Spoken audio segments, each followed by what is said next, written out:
Urban Meyer's roster history underscores the absurdity. Meyer coached Aaron Hernandez, whose off-field crimes are well documented, along with other players entangled in assaults, academic misconduct, and more. Yet Finebaum singled out Newton, a national champion, Heisman Trophy winner, and NFL MVP, as the worst. This selective condemnation is not new. When Deion Sanders recently suggested implementing an NIL salary cap to restore competitive balance, Finebaum dismissed the proposal and called Sanders a hypocrite rather than engage with the substance. The pattern repeats. Finebaum routinely targets Cam Newton, Deion Sanders, Jameis Winston, Lamar Jackson, outspoken black athletes and coaches, while extending grace to figures such as Nick Saban, Kirby Smart, Dabo Swinney, or Tim Tebow under similar circumstances. Newton is no longer content to remain silent while others distort his story. In response, he laid out an accurate chronology, highlighting facts the commentary networks rarely repeat. One long-standing myth is that Newton was expelled from the University of Florida. He was not. Tim Tebow held the starting job unchallenged, and Meyer had no intention of displacing his star. Like thousands of athletes each year, Newton transferred to find a place where he could play. The move was strategic, not disciplinary. He is, with 3-2-2-5-3-17 to transfer to and more back, Meyer was. Critics habitually resurrect the 2008 laptop incident to tarnish Newton's entire career. Newton has acknowledged the mistake, but its relevance is overstated. The incident did not prompt his transfer, nor did it derail his trajectory. After leaving Florida, Newton enrolled at Blinn College, a Texas JUCO powerhouse, and led the Buccaneers to a national championship while posting dominant statistics. That performance earned him the opportunity to transfer to Auburn. At Auburn, Newton produced one of the most extraordinary single seasons in collegiate history. More than 4,000 yards of total offense, 50 combined touchdowns, an SEC title, a national championship, and the Heisman Trophy. Achievement compressed into a single year under intense scrutiny. Even that landmark season is recast by Finebaum as a cautionary tale.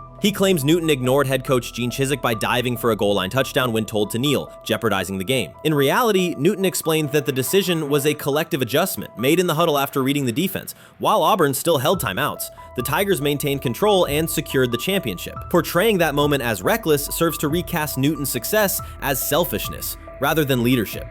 Finebaum's approach to Sanders reflects the same dynamic. When Sanders urged a structured NIL ceiling to protect athletes and stabilize rosters, Finebaum immediately labeled him hypocritical. Yet when Saban or Swinney voice identical concerns, Finebaum frames them as thoughtful guardians of the sport. The inconsistency reveals that the determining factor is not the argument but the identity of the speaker. Unapologetic black leaders who control their narratives, challenge entrenched hierarchies, and Finebaum's commentary often functions as a check on that influence.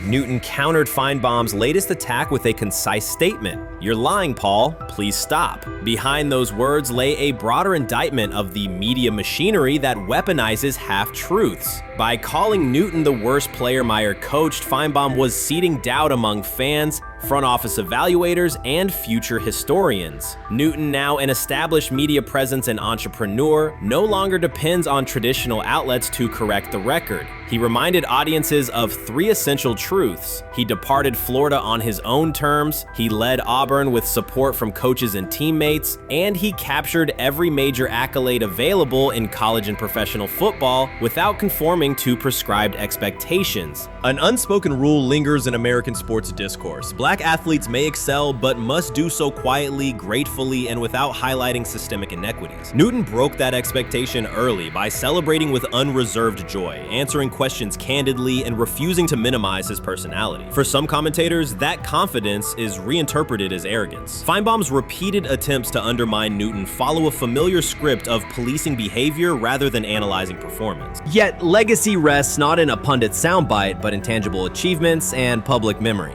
Newton's resume, Heisman winner, national champion, NFL MVP, speaks for itself. Millions of fans witnessed his impact on Saturdays and Sundays. Countless young quarterbacks saw someone who looks like them redefine the position's possibilities. The same is true for Sanders, whose player-first coaching philosophy and media savvy continue to influence college football's direction. Finebaum's commentary cannot erase these realities. Newton, Sanders, Winston, Jackson, and others have already secured their places in football history. By publicly confronting misinformation, Newton set a precedent for athletes who now possess the platforms and technology to present their stories unfiltered. The microphone no longer belongs exclusively to legacy broadcasters. Newton holds it now, and he intends to keep it. a decisive shift that reduces the gatekeeper's influence and ensures that accomplishments are judged on merit rather than narrative manipulation. Many observers declared Deion Sanders was finished. They argued that his public style attracted unnecessary attention, that his health had deteriorated too far, and that his coaching career was approaching an abrupt conclusion. They misread his resolve. When speculation intensified, Sanders did not schedule a press conference or issue a formal statement. Instead, he released a short video recorded at his Texas home, walking alongside recording artist Lil Wayne. The footage established two facts. Although Sanders still walks with a limp, he remains active, and he intends to return to the sideline. Reports from USA Today and ESPN confirmed that Sanders had temporarily left Colorado to recover from a significant, undisclosed medical condition. He lost 14 pounds and missed several summer practices, leading to widespread debate about his future. Unofficial sources suggested complications related to previous blood clot issues, but no official diagnosis was provided. Throughout Sanders' absence, numerous media outlets framed his situation in crisis language, frequently questioning whether he would coach again.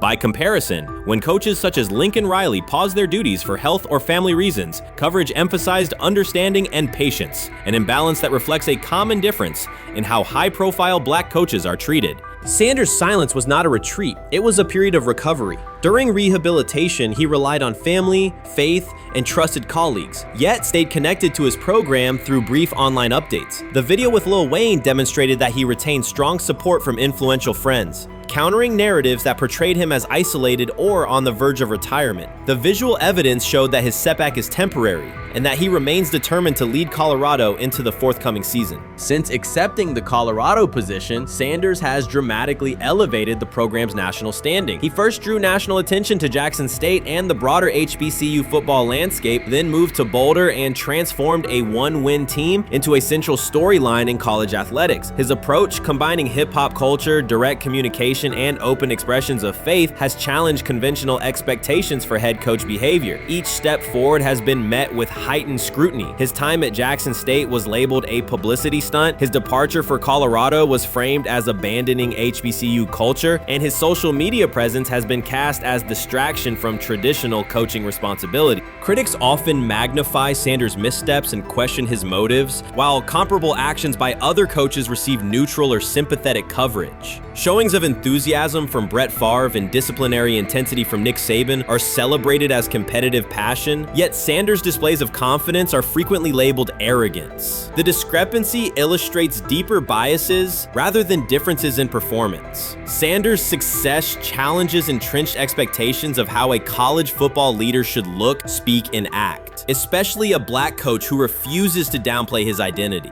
During his convalescence, Sanders maintained close communication with his staff and athletes, reinforcing the standards he had established: discipline, accountability, and belief. The program's daily messaging continued to emphasize preparation and resilience, signaling that Sanders' influence persists even when he is away from campus. Athletes echoed his mantras during workouts, confirming that his leadership extends beyond physical presence. Sanders acknowledges the seriousness of his medical challenge, but has refused to let it define him. He has publicly discussed leaning on scripture and prayer, explaining that his purpose as a mentor, father, and coach extends beyond personal adversity. In that context, the video of him walking in the Texas sun was less a strategic media effort than a straightforward demonstration of continued commitment to his team and mission.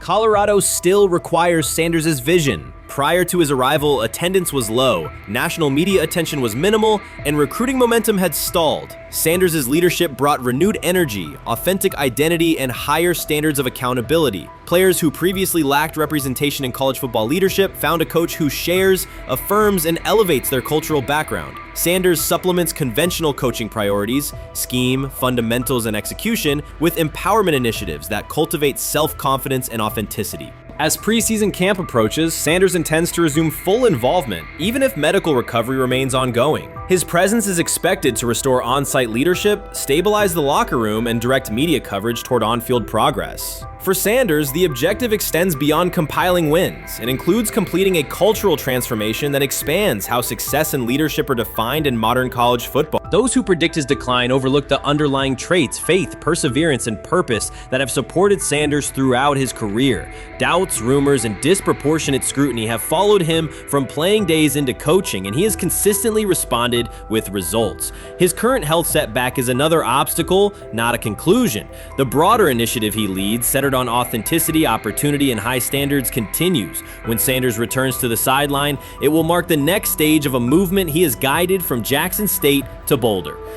The recent period of quiet has been strategic rather than passive. Instead of defending himself in daily briefings, Sanders focused on rehabilitation, remote program oversight, and family support. Each brief social media message reinforced a consistent theme: faith and preparation. He has articulated gratitude for medical professionals and has reiterated that his mission at Colorado is unfinished. His public references to scripture have been direct but measured, aligning with his long-standing practice of integrating faith into leadership. By walking through his ranch with Lil Wayne, Sanders signaled continuity. The clip underscored that influential supporters remain engaged, that Sanders' broader network values his vision, and that he remains capable of navigating physical challenges. The visible limp was not evidence of imminent retirement. Rather, it documented the reality of ongoing recovery and the resilience with which he approaches each obstacle. Colorado's athletic administration and football staff continue to affirm Sanders' program direction. Recruitment communications cite his established record in fostering cultural relevance and national exposure. Prospective athletes respond to a coach who presents a transparent path to development, both on and off the field. Current players refer to Sanders' coaching points with clarity, citing specific drills and expectations that remain unchanged during his absence. These indicators demonstrate that the core structures Sanders implemented are functioning, and that his return will be an amplification, not a restart. Criticism regarding Sanders' public persona often conflates media style with coaching substance. Analysis from opponents suggests that social media engagement dilutes football preparation, yet Sanders' staffs emphasize time management and delegation. Defensive and offensive coordinators handle in-game adjustments, while Sanders directs overall culture, recruitment, and leadership. He has articulated that visibility serves to amplify program accomplishments and enhance player opportunities, not replace strategic football planning. Some commentary has attempted to reframe Sanders' health issue as evidence that his coaching model is unsustainable. The argument ignores the documented health challenges faced by numerous coaches across levels of competition. For example, college coaches recovering from heart procedures or joint replacements have returned to successful seasons after appropriate medical clearance. Sanders' case follows a comparable trajectory. Medical complications require temporary separation, structured rehabilitation is prioritized, and a managed return is planned. Institutional medical protocols at Colorado dictate clearance requirements. Sanders will meet those before resuming full sideline duties. Colorado's players have expressed public confidence in Sanders' eventual return, citing regular virtual check-ins and continued accountability. Several athletes noted that positional meetings included recorded messages from Sanders reinforcing tactical goals and personal discipline. These details confirm that Sanders has remained actively engaged, albeit remotely, and that team culture remains aligned with his principles. Looking ahead, Colorado's schedule will attract national attention, both for on-field competitiveness and the storyline of Sanders' comeback. Analysts will evaluate how quickly he reestablishes day-to-day rhythm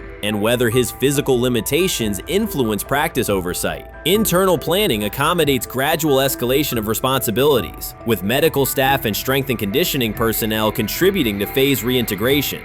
The broader significance of Sanders' return extends beyond Colorado. His visibility continues to challenge prevailing narratives about leadership styles and pathways in college athletics. By prioritizing authenticity, open articulation of faith, and cultural expression, Sanders offers a contrasting template to more conventional models. His eventual recovery and sideline presence will reinforce the argument that diverse leadership profiles can succeed in elite collegiate competition. In summary, rumors of Deion Sanders' coaching demise were premature. Verified reports confirm a substantial but temporary medical setback. He used the time away to focus on health, sustain program engagement, and rely on a support system anchored in family, friends, and faith. His recent public appearance demonstrated active recovery and reaffirmed his intention to resume leadership in Boulder. The forthcoming season will test Colorado on the field, but it will also underscore the durability of Sanders' vision, one that combines competitive ambition with cultural resonance. Observers who continue to question his longevity overlook the resilience and purpose that have defined his career. Sanders' return is imminent, and the movement he leads remains intact.